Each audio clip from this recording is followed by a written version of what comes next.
நடிகர் அண்ணன் கமலஹாசன் அவர்கள் இந்த பராசக்தி திரைப்படம் திமுகவுக்கு முரசொலி போல களத்தில் இருக்கும் என்று சொல்லியிருக்கின்றார்கள். கமலஹாசன் ரொம்ப அருமையா சொல்லியிருக்காரு, நியாயமா பேசியிருக்காரு, கரெக்டா பேசியிருக்காரு. கண்டிப்பா அது திராவிட முன்னேற்ற கழகத்தினுடைய முரசொலி போல பராசக்தி களத்தில் இருக்கும். நான் அந்த கருத்தை ஏத்துக்கிறேன். ஏன்னா இந்த திரைப்படம் மிக அழகாக காங்கிரஸ் கட்சி தமிழக மக்களுக்கு செய்த துரோகத்தை 1950 நம்முடைய அரசியலமைப்பு சட்டம் வந்த பொழுது ஒரு மொழிகளும் எப்படி இருக்க வேண்டும் என்கின்ற வரைமுறை கொண்டு வந்திருந்தார். பேசக்கூடிய மொழி எது, அபிஷியல் லாங்குவேஜ் எது, கம்யூனிகேட்டிவ் லாங்குவேஜ் எது, மத்திய அரசுக்கும் மாநில அரசுக்கும். கொஞ்ச நாள் கழிச்சு லிங்க் லாங்குவேஜாக எது வரும் என்று காங்கிரஸ் 1950 தீர்மானிச்ச ஹிந்தி. அது 1965 ஹிந்தியை திணிக்க ஆரம்பித்து எல்லோரும் ஹிந்தி கற்றுக்கொள்ள வேண்டும் என்று காங்கிரஸ் கட்சி செய்த அடாவடித்தனத்தை மிக அற்புதமாக பராசக்தி படத்தில் போட்டு காட்டியிருக்கிறார். அதனால் பராசக்தி படத்தினுடைய மொத்த குழுவினருக்கும் என்னுடைய மனமார்ந்த வாழ்த்துக்கள். அக்கா சுதா கொங்கரா அவர்களுக்கு, அருமை சகோதரர் சிவ கார்த்திகேயன் அவர்களுக்கு என்னுடைய வாழ்த்துக்கள். தமிழக மக்களுக்கு மறுபடியும் ஒரு முறை இத்தனை ஆண்டுகள் கழித்து காங்கிரஸ் செய்த துரோகத்தை படம் பிடித்து காட்டியதற்கு இதுல ஆச்சரியம் என்னன்னா திமுக காரன் கொண்டாடிட்டு இருக்கிறான். அதான் சந்தோஷமா இருக்கு. எங்க ஆப்பு வைக்கிறாங்க, நட்டுல வச்சாங்களா போல்ட்ல வச்சாங்களானே தெரியாது திமுக காரன். இந்த பராசக்தி படம் சூப்பரா இருக்கு, சூப்பரா இருக்கு. காங்கிரஸ் கட்சி எப்படி மக்கள் 2008 2009 இலங்கையில இனப்படுகொலைக்கு பிறகு மேலேயே வராம துரத்துனாங்களோ, காங்கிரஸோடு யாரெல்லாம் கூட்டணி வைக்கின்றார்களோ 2026 சட்டமன்ற தேர்தலில் பராசக்தி படம் திமுகவுடைய முரசொலியாக அவர்களை அதே வீழ்த்தும். அதனாலதான் பேரு தீ பரவட்டம் அவங்களே வச்சுக்கிட்டாங்க. தீ வச்சிங்கன்னா முதல்ல வீட்டை தானே பிடிக்கும். வீட்டுக்குள்ள தீ வச்சா முதல்ல சொந்த வீட்டை பிடிக்கும், கூரையை பிடிக்கும், அந்த வீட்டுக்காரங்களை சுடும். அதனால இந்த பராசக்தி படம் முதல்ல திமுக என்கின்ற வீட்டை சுடுட்டும். காங்கிரஸோடு கூட்டணியில யாரெல்லாம் இருக்கிறாங்களோ உங்க கூரையில தீ பரவட்டும். அதனால தீ பரவட்டம் நல்லா வச்சிருக்கிறாங்க. நான் இதுக்கு இன்னும் ஒரு வாரத்துல நம்முடைய முதலமைச்சர் இந்த படத்தை பார்த்துட்டு ரிவ்யூ போடுறதுக்காக வெயிட் பண்ணிருக்கேன். நம்முடைய முதலமைச்சர் அவர்கள் வழக்கம் போல படத்தை பார்ப்பாங்க, கூட 4 பேர் உட்கார்ந்து இருப்பாங்க, கட்டி பிடிப்பாரு, முத்தம் கொடுப்பாரு, இதை பார்த்து கண் கலங்கிட்டேன், நெகிழ்ச்சி அடைஞ்சிட்டு சொல்லுவாரு. அந்த காட்சிக்காக பார்த்துக்கிட்டு இருக்கேன். அதனால நல்லா இருக்கட்டும், எல்லா மக்கள்லாம் போய் நல்லா பாருங்க. பார்த்துட்டு காங்கிரஸ் யாரோடு கூட்டணியில் இருக்கிறாங்களோ அந்த வாக்குச்சாவடி பக்கம் போய் ஓட்டு போடுறதுக்கே போயிடாது. ஏன்னா அவங்க என்னென்ன அநியாயம் செஞ்சாங்கன்னு அந்த படம் சொல்லுது. எல்லோரும் பார்க்க வேண்டிய திரைப்படம். ஏங்க வேலை இல்லாம 2 பேர் சுத்திட்டு இருக்கிறாங்க. அங்க பாத்தீங்கன்னா ஆதித்ய தாக்கரே, ராஜ் தாக்கரே, அவங்க எல்லாம் யாருங்க? அங்கிருந்து என்னை மிரட்டிட்டு இருக்கானுங்க. நான் பெருமைப்படுறேன். ஒரு விவசாயினுடைய பையன் இன்னைக்கு தாக்கரேவனுடைய கோபத்தை நான் சம்பாதிச்சிருக்கிறேன். எனக்கே அது ஆச்சரியம் தான். எங்க அப்பா படிச்சது 10வது, அம்மா படிச்சது 6வது. எல்லாம் இத்தனை நாளா ஆடு மாடு தான் மேய்ச்சிட்டு இருந்தாங்க. இப்போ உடம்பு சரியில்லை, ஆடு மாடு மேய்க்கிறதுல அந்த ஆடு மாட்டை நான் மேய்க்கிறேன். இன்னைக்கு தாக்கரே நேற்று கூட்டம் போட்டு ஆயிரக்கணக்கான நபர்களை போட்டு அந்த ராஜ் தாக்கரே, உத்தவ் தாக்கரே, ஆதித்ய தாக்கரே மேடை போட்டு என்னைய அங்கிருந்து திட்டுறானுங்க. அந்த அளவுக்கு நான் வளர்ந்துட்டேன்னா, அந்த அளவுக்கு ஒரு விவசாயினுடைய பையன் இன்னைக்கு மும்பையில் அவனுக்கு கூட்டம் போட்டு திட்டுற அளவுக்கு நான் உயர்ந்துட்டேனான்னு தெரியல. அதனால இந்த பாலா சாஹேப் தாக்கரே அவர்கள் மீது மிகப்பெரிய மரியாதை நான் வைத்திருக்கின்றேன். பாரதிய ஜனதா கட்சியில் நம்முடைய அலுவலகத்தில் நான் மாநில தலைவராக பணியாற்றிய பொழுது 2 பேர்த்தோட புகைப்படம் என்னுடைய இதுல இருக்கு. ஒன்று சத்ரபதி சிவாஜி அவர்கள், மற்றொன்று மகாகவி பாரதி அவர்கள், திருவள்ளுவர் எல்லாமே வச்சிருக்காங்க. அதனால இவனுக்கு அந்த மிரட்டல் போட்டு இந்த சிவசேனா, இன்னைக்கு தாக்கரேவோட சிவசேனா அவங்களுடைய பத்திரிகை நம்ம முரசொலி மாதிரி சாம்லான்னு ஒன்று வச்சிருக்கானுங்க. அதில் எழுதியிருக்கானுங்க, மும்பைக்குள்ள வந்தா என் காலை வெட்டுவேன், இங்க் அடிப்பேன். நான் மும்பைக்கு வரத்தான் போறேன், நீ இங்க் அடிச்சு பாரு, காலை வெட்டிப்பாரு, அதான் 2 பார்த்துடலாம். அதனால இந்த மிரட்டல் உருட்டுருக்குலாம் நான் பயந்துருந்தா ஊரில் உட்காந்து என் கிராமத்துக்குள்ள சொந்த ஊர்ல தான் இருக்கேன். 2வது, இன்னைக்கு பாரத பிரதமர் நரேந்திர மோடி அவர்கள் இந்தியாவுடைய தலைவர் நான் சொல்லும் பொழுது அவர் குஜராத்தி இல்லைன்னு ஆயிருமா? அதே போல காமராஜர் ஐயா அவர்கள் இந்தியாவுடைய மாபெரும் தலைவர் நான் சொல்லும் பொழுது அவர் தமிழர் இல்லை என்று ஆகிவிடுமா? இன்னைக்கு மும்பை உலகத்தினுடைய தலைநகரம் என்று சொல்லும் பொழுது அது மராட்டியர்களால் கட்டிய நகரம் இல்லைன்னு ஆயிருமா? அது மும்பை அங்க இருக்கக்கூடிய மராட்டி சகோதர சகோதரிகளுடைய உழைப்பால் உயர்ந்த நகரம் இல்லைன்னு ஆயிருமா? இதெல்லாமே அந்த நகருக்கு ஒருவர் சொல்லக்கூடிய பெருமை, ஒரு அடையாளம். எப்படி பாரத பிரதமர் நரேந்திர மோடி அவர்கள் இந்தியாவுடைய தலைவர், உலகத்தினுடைய தலைவர் என்று சொல்லும் பொழுது அவர் பிறந்த இடமும் பிறந்த மண்ணையும் மறந்துடுமா? முட்டாள்கள், அறிவில்லாதவர். இந்த சஞ்சய் ராவட்னு ஒருவர் இருக்கின்றார். என்ன பேசுறதே தெரியாம காலையில பத்திரிகையாளரை சந்தித்து வாமிட் எடுப்பது மட்டும்தான் சஞ்சய் ராவத்தினுடைய காலை வேலை. 6 மணிக்கு வாமிட் எடுக்கணும், அதுக்கு 4 பத்திரிகையாளர் சந்திப்பு நடக்கணும். இன்னைக்கு 3 தாக்கரே கூட்டம் போட்டு மிரட்டிட்டு இருக்காரு. என்னை பத்தி நீ அவமானப்படுத்துறது எனக்கு ஒன்றும் புதுசு இல்லை. தமிழ்நாட்டில் டிஎம்கே அதைத்தான் காலங்காலமா செய்யறாங்க. ஆனா தமிழர்களையே அவமானப்படுத்துறாங்க. இந்த லுங்கி கட்டினவனுங்க, வேட்டி கட்டினவனுங்க, இவனுங்களாம் இப்படி, இவனுங்களாம் அப்படி. அதே கூட்டணியில திராவிட முன்னேற்ற கழகம் இங்க இருக்கிறாங்க. இதான் ஆச்சரியம்.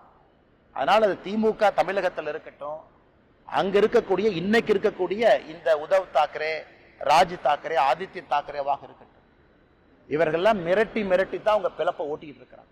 நம்ம பயப்படுவோம்னு நினைக்கிறாங்க. இது பாலா சாஹிப் தாக்கரே அவர்கள் இருந்திருந்தால் இவங்கெல்லாம் இருந்திருக்கவே மாட்டாங்க. அப்பாவினுடைய பெயரை கெடுப்பதற்கே ஒரு 3 பேர் அங்க சுத்திக்கிட்டு இருக்கிறாங்க. அதனால அந்த காலை வெட்டுவேன், கையை வெட்டுவேன், இதுக்கெல்லாம் பயப்படுறாள் நான் கிடையாது. அதே நேரத்தில் ஒரு விவசாயினுடைய மகன் கிராமத்திலிருந்து வந்திருக்கக்கூடிய நான் தாக்கரே மீட்டிங் போட்டு லட்சக்கணக்கான ஆளை போட்டு ஸ்டேஜில் நீ திட்ட அளவுக்கு வளர்ந்துட்டேன்னு நினைக்கும் பொழுதும் கூட அந்த பாரதிய ஜனதா கட்சி தான் அந்த வாய்ப்பையும் எனக்கு கொடுத்துருக்குன்னு நினைச்சு நான் பெருமையும் அடையும்.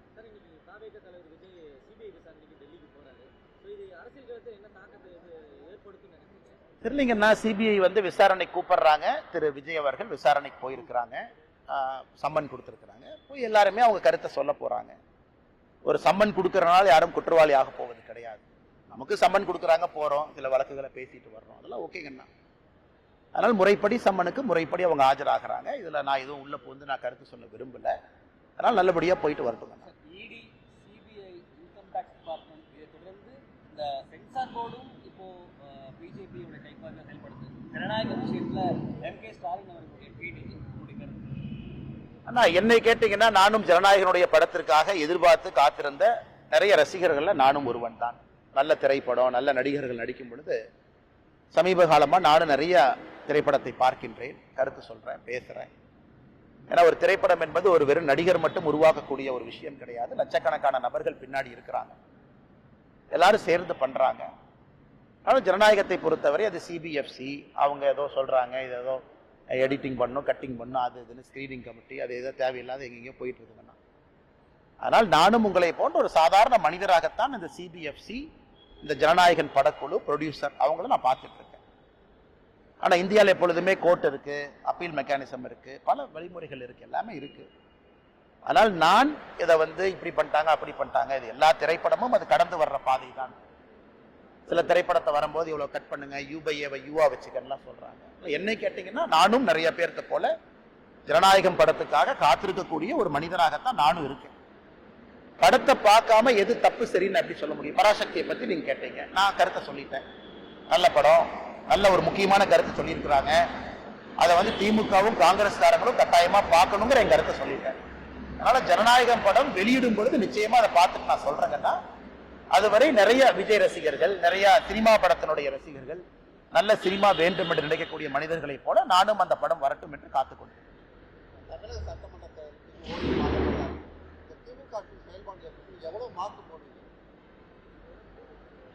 ஆனா ஒரு ஆட்சி என்று சொல்லும் பொழுது நிறை குறை என்று சொல்வார்கள்.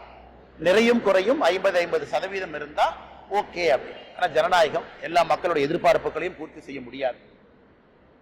குறைகள் அதிகமாகவும் நிறைகள் மிக மிக குறைவாகவும் இருக்கக்கூடிய ஆட்சியாகத்தான் நான் பார்க்கிறேன்.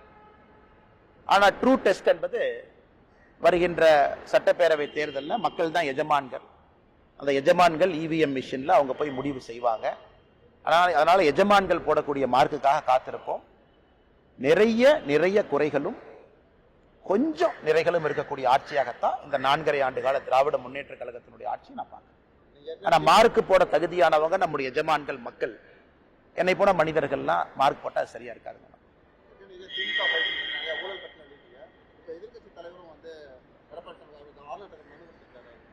நல்லதுதாங்கண்ணா, நல்லதுதான். அது பேசும் பொருள் ஆகணும், மக்கள்கிட்ட வைக்கணும். அது எல்லா மீடியா நண்பர்களும் அதை டிஸ்கஸ் பண்ணணும். திமுகவினுடைய ஊழலை த்ரெட்பேரா பார்க்கணும். ஏன்னா இடி இன்னைக்கு நிறைய திரு KN நேரு அவர்கள் மீது 1 முறை இல்ல 2 முறை வேற வேற விஷயம் சொல்லியிருக்கிறாங்க. அது இன்னைக்கு தான் உப்புக்கு சப்பானியா DVSC, department of vigilance and anti corruption, அதுக்கு ஒரு நேம் சேக் ஒரு FIR போட்ட மாதிரி தெரியுது. அதுவும் இன்னும் மீடியா நண்பர்களுக்கு அவங்க ரிலீஸ் பண்ணல, அதுவும் பொதுவெளியில வரல என்ன பண்ணியிருக்காங்க. அதனால மக்கள் இதெல்லாம் பார்த்துக்கிட்டு இருக்காங்க. ஏன்னா பல்வேறு அமைப்புகள் வெளியிருந்து சாதாரண நபர்கள் எல்லாருமே இன்னைக்கு ஊழலை பத்தி பேசுறாங்க.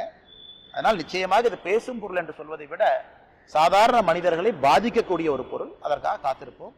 மக்கள் என்ன சொல்றாங்க, மக்கள் எப்படி இதை பார்க்கறாங்கன்னு. என்னை பொறுத்தவரை ஊழல் என்பது சாதாரண மனிதனுடைய நார்மல் வாழ்க்கையை தொட ஆரம்பிச்சிருச்சு. அதனால் நிச்சயமாக அது இவிஎம் மிஷின்ல அவங்களுடைய கருத்தை அவங்க தெரிவிப்பாங்க. தேசிய ஜனநாயக கூட்டணியில டிடிவி தினகரன், ஓபிஎஸ் இருவரையும் கொண்டு வரணும்னு நீங்க ரொம்ப முயற்சி பண்ணிருக்கீங்க. 2-3 நிமிடங்களுக்கு முன்பாக டிடிவி தினகரன் அமித்ஷாவை சந்தித்ததா தகவல் இருக்கு. தேசிய ஜனநாயக கூட்டணியில இணையத்துக்கு சம்மதிச்சிட்டாருன்னு ஒரு தகவல். ஆனா எனக்கு தெரியாது. நான் டிடிவி என்ன சந்திச்சேன்னு நீங்க கேட்டீங்கன்னா நான் பதில் சொல்லுவேன். அவர் யாரை சந்திச்சாரு எனக்கு தெரியாதுங்கன்னா, என்னுடைய கருத்துல ஆரம்பத்திலிருந்து எந்த மாற்றமும் இல்லை. நான் ஒரே கருத்துல தான் இருக்கேன். நன்றி. விரும்புறீங்களா? ஆனா தேசிய ஜனநாயக கூட்டணி பொறுத்தவரை வலிமையா இருக்கும்னு நினைக்கிறேன். இந்த எலெக்ஷன் வந்து ஒரு சாதாரண ஒரு எலெக்ஷன் கிடையாதுங்கன்னா, ஒரு மிக வித்தியாசமான ஒரு தேர்தல். 4 முனை போட்டி இருக்கக்கூடிய தேர்தல். தமிழகத்துல 4 முனை போட்டி பார்த்து ரொம்ப நாள் ஆச்சு. அண்ணன் சீமான் அவர்களும் தயவு செஞ்சு அப்படியே லைட்டா யாரும் எடை போட வேண்டாம். கொள்கைக்காக ஒரு மனிதன், அந்த கொள்கை எனக்கு பிடிக்குமோ பிடிக்காதோ அது ரெண்டாவதுங்கன்னா, கொள்கைக்காக ஒரு மனிதன் தனிந்து துணிச்சலா நின்றுகிட்டே இருக்காரு. கேண்டிடேட்டை போட்டுக்கிட்டே இருக்காரு. தேர்தலுக்கு தேர்தல் நிக்கிறாரு. லோக்சபா தேர்தலுக்கு அவருக்கும் அந்த கட்சிக்கும் தேர்தலுக்கு சம்பந்தமே இல்லைனா கூட 8% ஓட்டு வாங்கியிருக்காரு. அதுவும் ஒரு ஸ்ட்ராங் 4th ஃப்ரண்ட். விஜய் அவர்கள் ஸ்ட்ராங்கா அவங்களுக்கு களத்துல வந்திருக்கிறாங்க. எல்லா இடத்துலயும் தொண்டர்கள் இருக்கிறாங்க. அதே நேரத்தில் தேசிய ஜனநாயக கூட்டணியை பொறுத்தவரை அனுபவமும் இருக்கு, வலிமையும் இருக்கு, மோடி அவர்களுடைய ஆசீர்வாதமும் இருக்கு. மிக வலிமையான ஒரு கூட்டணி களத்தில் இருக்கு. திராவிட முன்னேற்ற கழகத்தையும் சாதாரண இடப்பட கூடாது. இந்தியாவில் இருக்கக்கூடிய பிராந்திய கட்சிகள்ல ஓல்டஸ்ட் பொலிட்டிக்கல் பார்ட்டி 1949 ஆரம்பிச்ச கட்சி, பல முறை வெற்றி தோல்விகளை பார்த்த கட்சி அவங்களும் இருக்கிறாங்க. ஸோ தமிழக மக்களை பொறுத்தவரை எப்பொழுதும் இல்லாத அளவுக்கு இந்த 4 முனை போட்டி என்பது வலிமையாக பலமான ஒரு போட்டி. அதனால் ஒரு ஓட்டு முக்கியம், ஒரு கட்சியும் முக்கியம். கூட்டணி வாய்ப்பு கிடைக்கும் பொழுதெல்லாம் பலப்படுத்தும். அதுக்காக கூட்டணி பலமா இல்லையா அப்படிங்கிற அர்த்தம் கிடையாது. இப்ப இந்தியன் கிரிக்கெட் டீம் மாதிரி நல்லா இருக்கு, ஒரு பெட்டர் பிளேயரா இருந்தா அவங்களே 11க்குள்ள கொண்டு வாங்க. இல்ல கோலி மட்டும் இருக்காரு, ஜெயிச்சிடலாமா? சூப்பர், கோலி மட்டும் அடிச்சு ஜெயிப்பார். இருந்தாலும் நேற்று கோலி அவுட் ஆனதுக்கு அப்புறம் 4, 5, 6, 3 விக்கெட் படப்படன்னு போச்சாலும் நான் நேற்று. அதனால நல்ல நல்ல பிளேயர் கிடைக்கும் பொழுது டீமை நம்ம ஸ்ட்ராங் பண்றதுக்காக அந்த டீம்ல வீக்கான பிளேயர்ஸ் இருக்கிறாங்கன்னு அர்த்தம் இல்லை. யாரெல்லாம் வலிமையா இருக்கிறாங்களோ எல்லாத்தையும் சேர்த்துக்கிட்டு முன்னாடி கொண்டு போகும் அப்படிங்கறத என்னுடைய கருத்து. அதை யாராச்சும் இல்ல இவங்க இருந்தனாலதான் இப்ப வலிமை இல்லாதனால உங்களை கொண்டு வரேன்னு சொல்றீங்களா? அப்படி இல்லை. எவ்வளவுக்கு எவ்வளவு வலிமையா இருக்கிறோமோ 4 முனை போட்டியில் அவ்வளவுக்கு எல்லாத்துக்கும் நல்லது.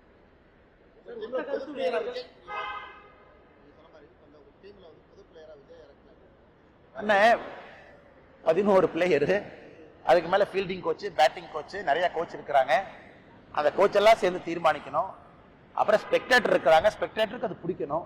கிரிக்கெட்டுங்கிறது வெறும் 11 பிளேயர் ஆடிட்டு வந்தா மட்டும் அழகு இல்லைங்கண்ணா.